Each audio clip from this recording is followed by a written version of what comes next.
А занаетите, барем така велат, дека се сигурни во ерата на вештачката интелигенција, односно не можат да бидат заменети како и неколку други професии кои веќе може да се избројат на прсти.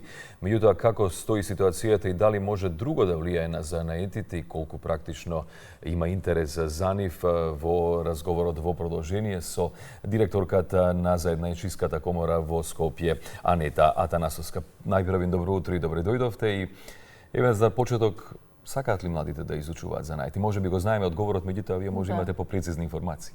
Добро утро на вас и на сите гледачи на Македонската телевизија. Младите се фокус на Занаетчиската комора и во изминатата година и во 2026 годинава што нели веќе започна и очекуваме голема работа, односно големи предизвици во однос на работата со младите.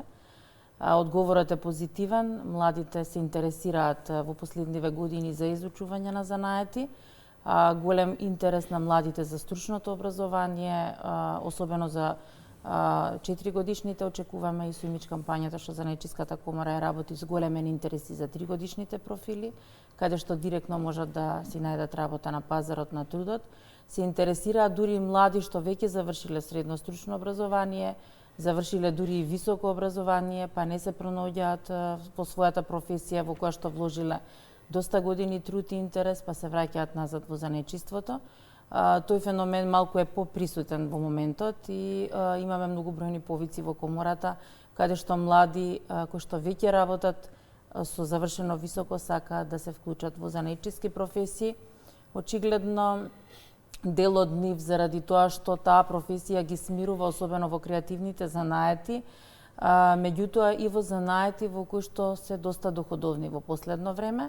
Така да младите се, за разлика од нас, од нашите генерации, се по-флексибилни и по-брзо се менуваат на потребите на пазарот на трудот и така треба да биде всушност и самото образование треба да биде флексибилно во овој поглед. Имаше некои најави, не знам, може и вие сте прочитале, водоинсталатери, мајстори во домоци, практично професиите на иднината и тука се остава простор дека тие едно време ќе дојде време практично да бидат и најбогати. Точно.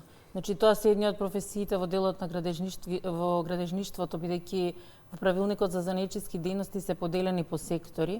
Најголемите дефицити на занаетчиски дејности сега се во тој сектор, во градежништвото.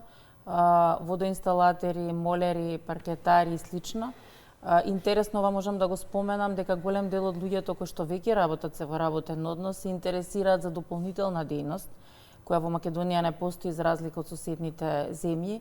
Нешто што мора и ние лобираме да се внесе во законската регулатива, затоа што очигледно денес со еден приход едно семејство не може да живее и секој сака да работи, да носи приход плюс во семејството и се надевам дека таа иницијатива за Занаетчиската комора ќе успее да ја внесе во нашата регулатива и во нашата држава, затоа што луѓето се заинтересирани да работат, меѓутоа да си плаќаат на тоа данок кој што следува на државата, а да не биде тоа работа на црно.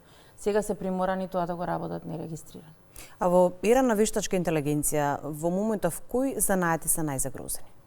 Во моментов не можеме да кажеме дека занаетите се загрозени во ерата на вештачката интелигенција, затоа што во се е вклучено рака.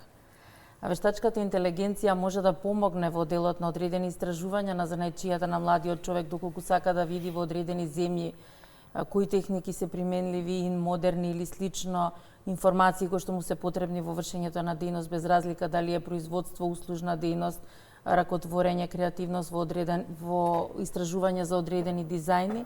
Меѓутоа, сепак тоа мора да го направи сам со раце или со помош на одредена машина која што му помага во одреден дел во производството. Занаетчиството не е индустрија, занаетчиското производство се состои, значи занаетчиската дејност е поделена на занаетчиско производство, занаетчиска услужна дејност и креативно занаетчиство. Затоа нема штета од вештачката интелигенција во занаетчиството, ниту пак очекуваме дека одредени занаети ќе бидат загрозени, затоа што сепак еден автомеханичар мора да, иако постојат одредени нели компјутери на кои што ќе се види грешката и слично, сепак мора да ја знае основната дејност од автомеханиката, да биде стручно способен, без разлика дали тоа е средно стручно образование кој што го завршил или преквалификација, обука по одредена верифицирана програма преку Центарот за образование на возрастни, тој мора да го знае процесот на поправка за да на крај излезе поправен автомобил. Така да ние искрено во Коморава не очекуваме дека ќе постои во иднина загрозеност од вештачката интелигенција, туку во позитивна смисла очекуваме особено младите луѓе да ја користат за одредени напредоци во однос на дизајн, во светот што е техники кои што се користат и слично. Да ги споменавте младите, колку ти аплицираат преку вашите програми? Младите се заинтересирани, претежно младите до 29 години, кои што ги користат програмите на оперативниот план на владата во делот на самовработување, а ние тука им помагаме во делот на регистрацијата.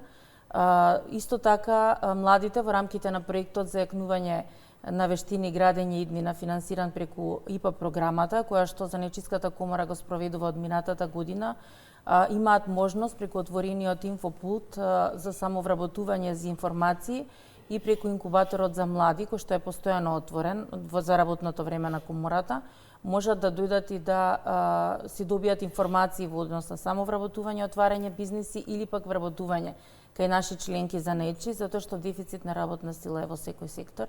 Значи, занаетчиите постојано се јавуваат во комората и бараат вработени во најразлични сектори, од секторот лични услуги, во секторот на градежништво, во секторот на машинските струки, во делот на автомобилските, во автомеханичките сервиси, автолакери и слично. Значи, дефицит на работна сила има во секој сектор и младите имаат можност тука фактички да ги добијат сите потребни информации во делот на самовработување и вработување. Исто така во инкубаторот кој што се отвори во рамките на проектот за јакнување на младење, градење, вештини, креирање иднина, добивме автоматски обуки кои што можат да ги користат младите во секој момент во делот на правење на бизнис план, во делот на маркетинг, исто така одредени канвас потреби кои што можат да му послужат во бизнисот.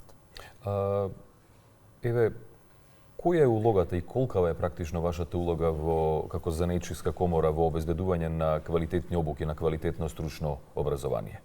Занечиската комора Скопје всушност представува мост помеѓу бизнисот и институциите кои што го обезбедуваат стручното образование, тоа се училиштата, бидејќи кај нас членуваат занаетчиите членки работодавачи кои што може да ги примат учениците на пракса во своите работилници и заради тоа организираме обуки за ментори. Во моментов денеска започнува обука за ментор во Занечиската комора Скопје во соработка со Центарот за стручно образование и обука и работодавачите кои што се интересираат за да ги примат учениците на пракса од средните стручни училишта поминуваат обука во која што се оспособуваат како да работат со ученикот, како да техники на пренесување знаење и слично и добиваат сертификат и се вклучуваат во регистарот на ментори.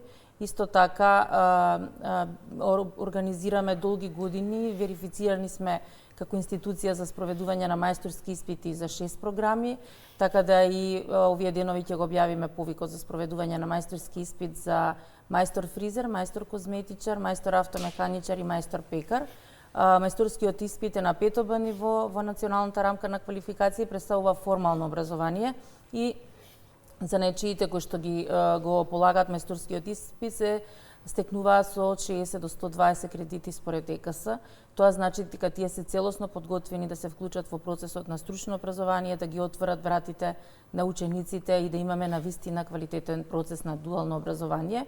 Бидејќи дуалното образование се воведе и со новиот закон од јануари кој што се донесе изминатата година, очекуваме навистина квалитетно стручно образование во сите области. Очекуваме квалитетни и работници во занаетчиството и работодавачи кои што понатаму ќе основаат сопствени бизнис. Дополнително да ги мотивираме младите луѓе, можете ли да издвоите една гранка, еден сектор кој е најдефицитарен и кој би бил најдоходовен, значи да можат да се распоредат на време младите луѓе?